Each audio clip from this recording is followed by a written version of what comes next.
Okay, yeah, now I can come out into the audience. Right. Do the whole Donahue thing. Right, exactly. So, you want to start? Yes. Arju and I have a history of talking about cyberpunk and the transhuman, and we've had an interesting conversation about what is the difference between the cyberpunk and the transhuman.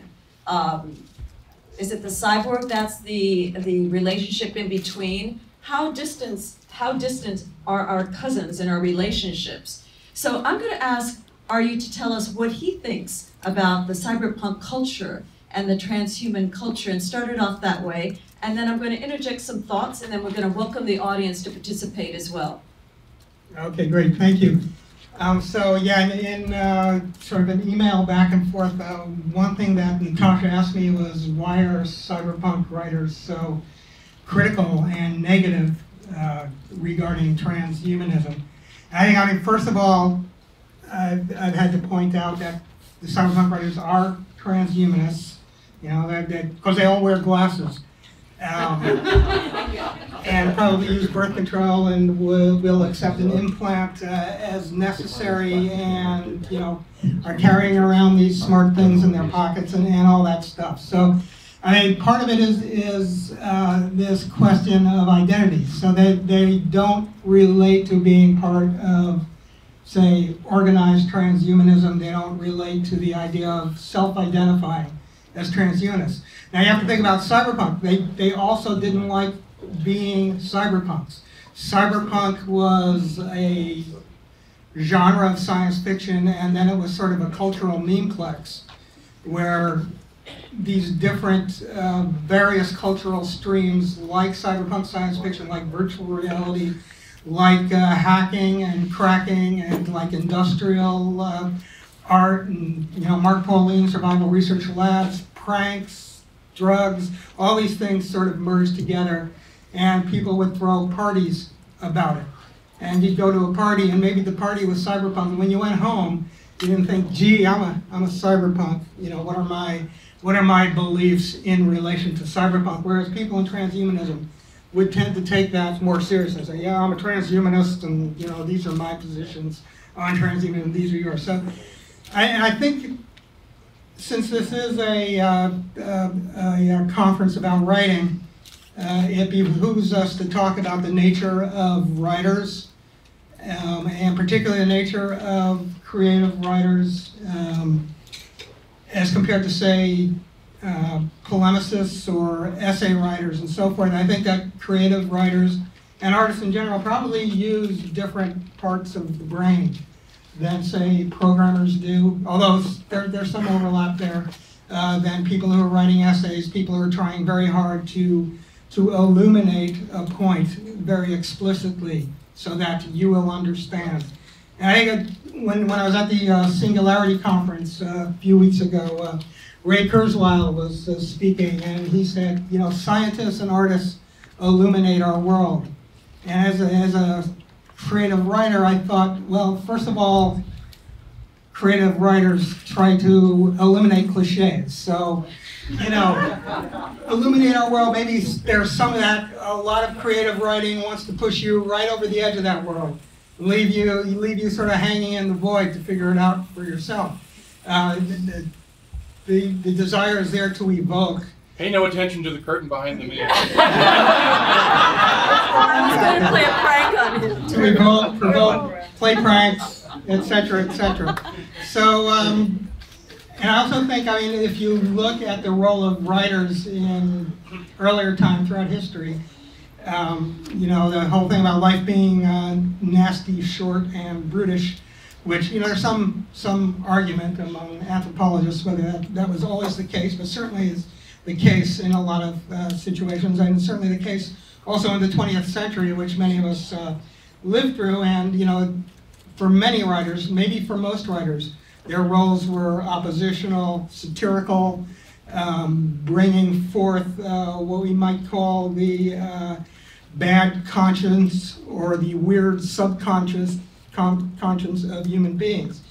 And then really in the 20th century, it was really about puncturing sort of the smooth surface of advertising, of politics and so forth, and getting at that creepy stuff that's going on underneath that.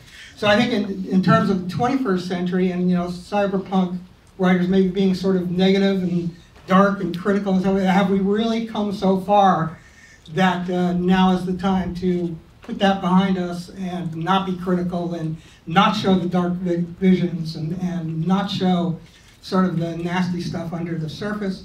I don't think we have. And the last point I'll make before I let other people start participating in this is, I think certainly Neil Stephenson has made an interesting call for writers to write books that will inspire people to do things in a positive way. And I think that can be really transgressive in a culture, sort of a Hollywood culture where you have to have the apocalyptic scenario and you have to have the gloom and doom and so forth. But I think it can go either way. And I think if you go from sort of the lecture that you might get at Humanity Plus thing where Natasha is coming up and presenting her view of the great things that might happen in the world, and Aubrey comes up and does his thing, and Are You Sirius maybe does a positive thing, but he's a little suspect, but nevertheless does, looks at the glorious future that Timothy Leary sold him or whatever. Okay, so that's the public persona, and that's the idea. But then if you look beneath the surface, if you're looking for stories, well, maybe Natasha's life is actually a little weird, and my life is a little weird, and Aubrey de Grey's life is a little weird, and and you can look at those things, and they can either become sort of a hero's journey, or they can become a farce, and it depends on what the writer wants to do, and in some ways it depends on where we end up. If we all of our hopes and predictions and dreams might get buried under the waves, literally, and in which case it's a different story than the hero's journey. So anyway, that's the beginning of my work here. So what we'd like to do is take it to the audience and have you ask any questions that you'd like or make any comments on RU's perspective on this cyberpunk and the relationship between the cyberpunk and the idea of the dystopic future, the idea of questioning and concerning, and what about the radical cyberpunk? What about all that cyberpunk set out to do early on with Mondo 2000 and Anonymous, really? Okay, yes. So yeah, I saw Stevenson speak at Black Hat, and I was skeptical about that. He had this vision that the science fiction writers are going to influence engineers, with their positive vision.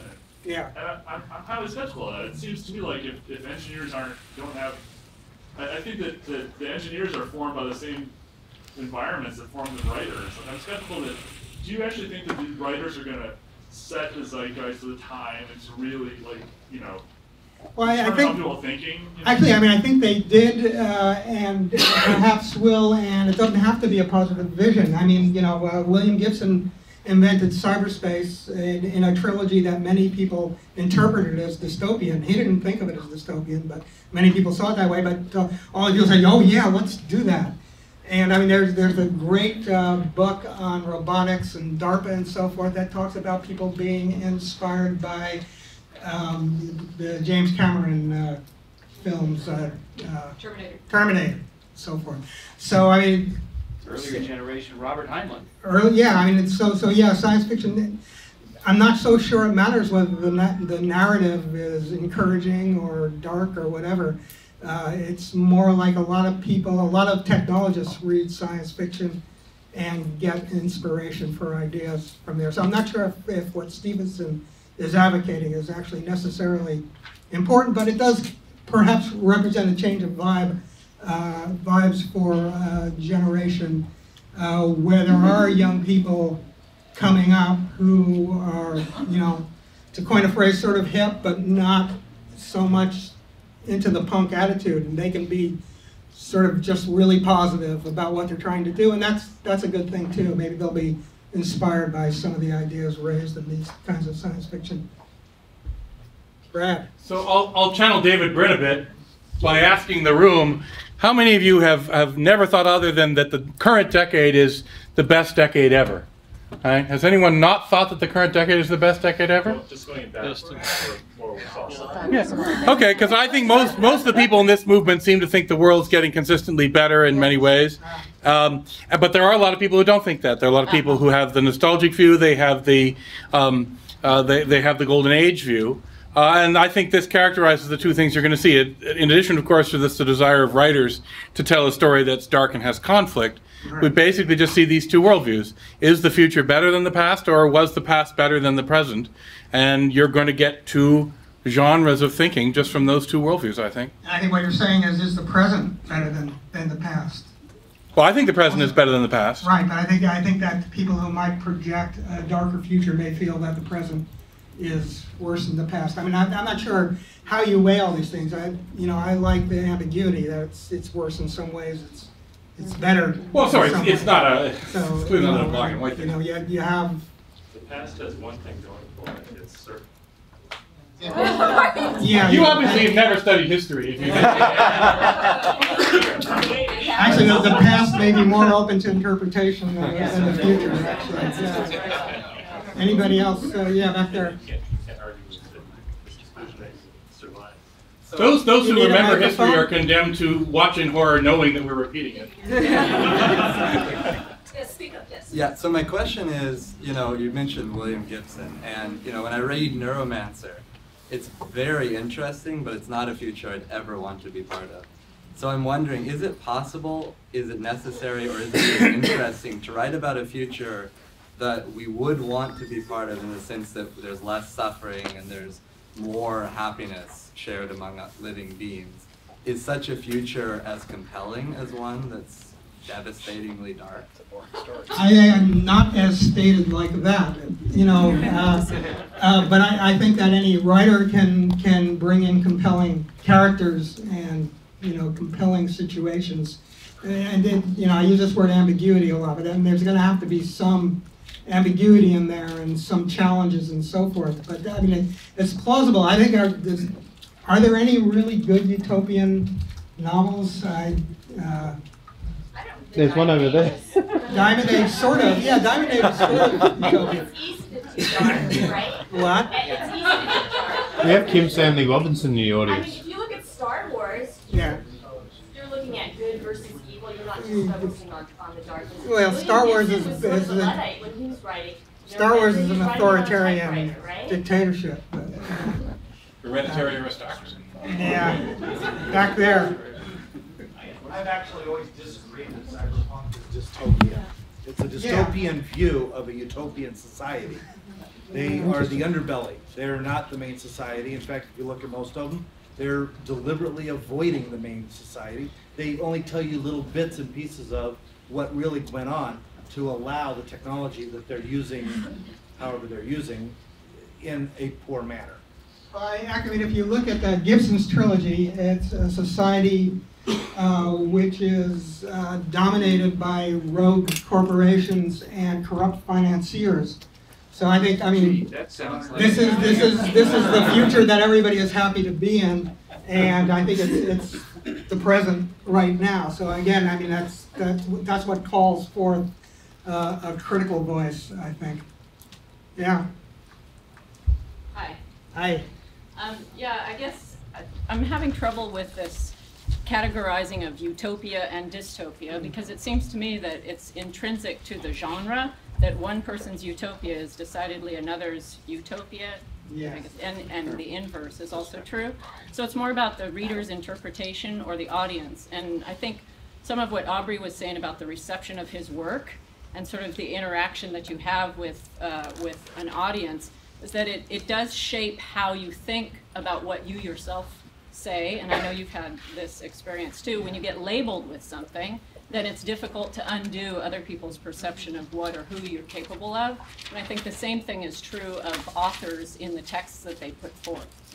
When William Gibson came to San Francisco and Berkeley in 1993, and I was going to interview him, and there were all these articles in like San Francisco Chronicle and Bay Guardian and generally kind of mainstream kind of left liberal perspectives, and it was dystopian novel, and isn't it funny that all these cyber people actually, thought this was a good idea, and I got with William Gibson, and he said, no, it's not dystopian at all.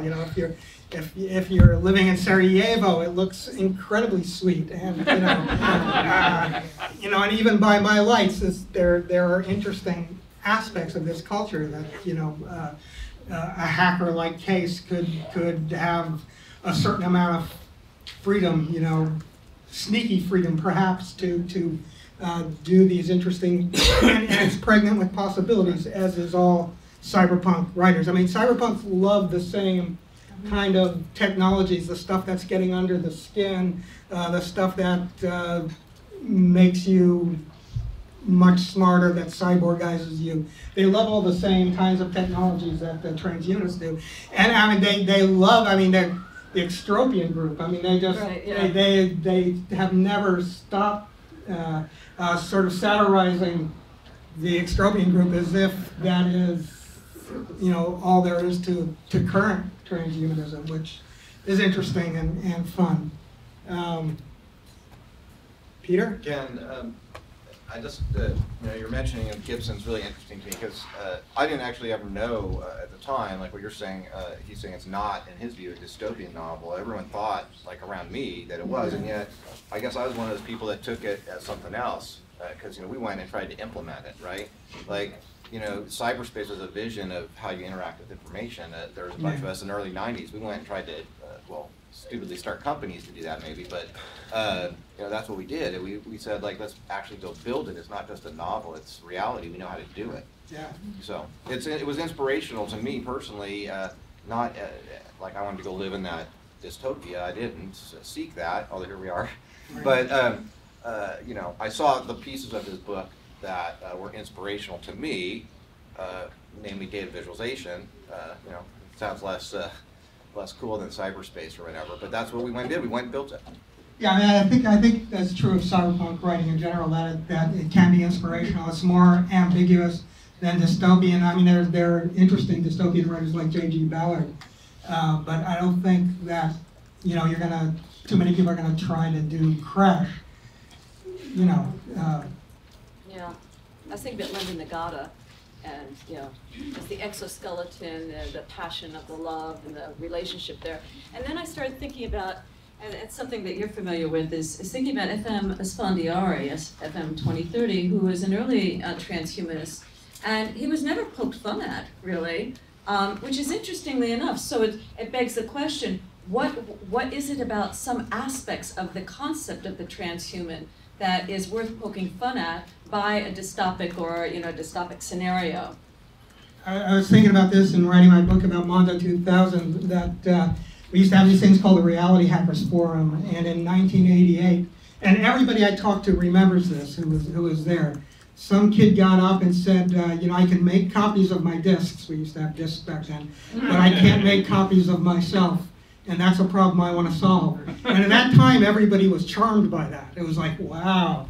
But as it becomes more concretized and it becomes more, there's a sense that there's this ideology over here, and there's this one over here, and people start to, it's no longer charming to some people. And, people start to raise objections related to current social situations, and should we really be daydreaming about making copies of ourselves, and et cetera, et cetera. So I think the closer you get to some of these things being concretized, the less charming they appear. And then Mondo is all very charming and fun, and we have the utopian and dystopian and everything in between.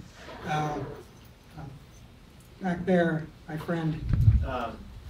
Last night at the ex-FF party, I talked to the guy, Vale, who started research, and he pointed out that the punk movement started as direct reaction to the hippie movement.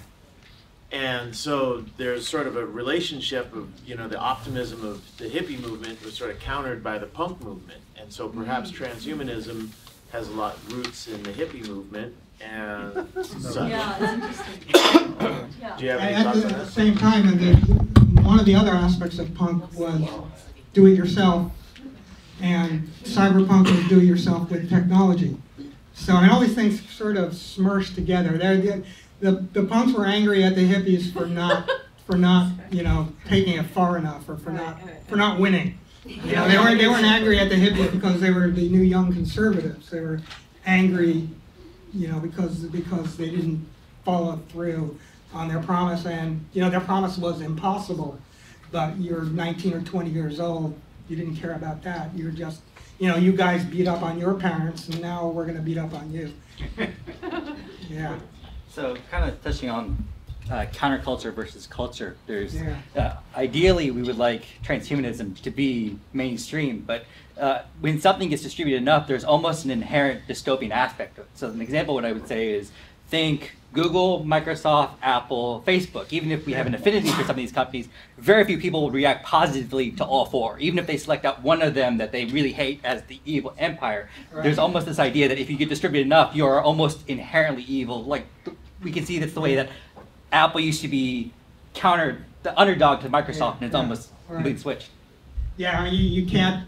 Don't be evil doesn't scale, I guess. Right. Yeah, I think that's probably true, and that may be a warning for you know, future transhumanist or singularitarian society, that you know, don't be evil doesn't scale. One of the funniest things about Gibson's work was that he wrote the first 2 or 3 of them on a mechanical typewriter. Sure. Yeah. Yeah, very proud of that. I saw a hand back there. Yeah. So the original question is, what is the difference between cyberpunk and transhumanism? I mean, it seems to me the fundamental difference is that transhumanism is fundamentally an ideology, just like vegetarianism or Marxism or republicanism. And so ideologies are things that try to minimize ambiguity. They try to make clear and sort of achieve a goal. They're teleological, whereas cyberpunk is a form of art. And so artists like to do many things. They like ambiguity because that's where interestingness and three-dimensionality occurs, and satire is one of the things that artists like to do. And so it's only natural that cyberpunk would make fun of transhumanism. Okay, well, I have 1 minute left. This brings me to the top of the notes that I jotted down. This suspicion of ideology and a suspicion of idealism, which you know is not about human stories, but which is about abstract ideas. I had this thought that, I mean, literally being a transhumanist now is sort of like saying you're an oxygenist. You know, and you're just immersed in this world, and you know, so when people self-identify, then sometimes that becomes suspect. The last point I want to make is I guess I made this point already, actually. Well, I'm off the hook. I don't have to make any points at all. I think I've made all the ones that are jotted down. I can take one more question that takes a few seconds. Max. Yeah, just to follow up on the comment back there, I partly agree with that. I think transhumanism differs from cyberpunk in that it has a clear worldview, a philosophy, which says this is the kind of world we should be creating or the direction we should be moving. Whereas cyberpunk, I don't think it's that it's aesthetic, because there's aesthetics in transhumanism, as Natasha could very well tell you. I think it's really primarily about rebellion. And that can involve aesthetics, and it could even involve little bits of ideology, perhaps, but I think it's primarily about rebellion. To me, that's what the punk part is really saying.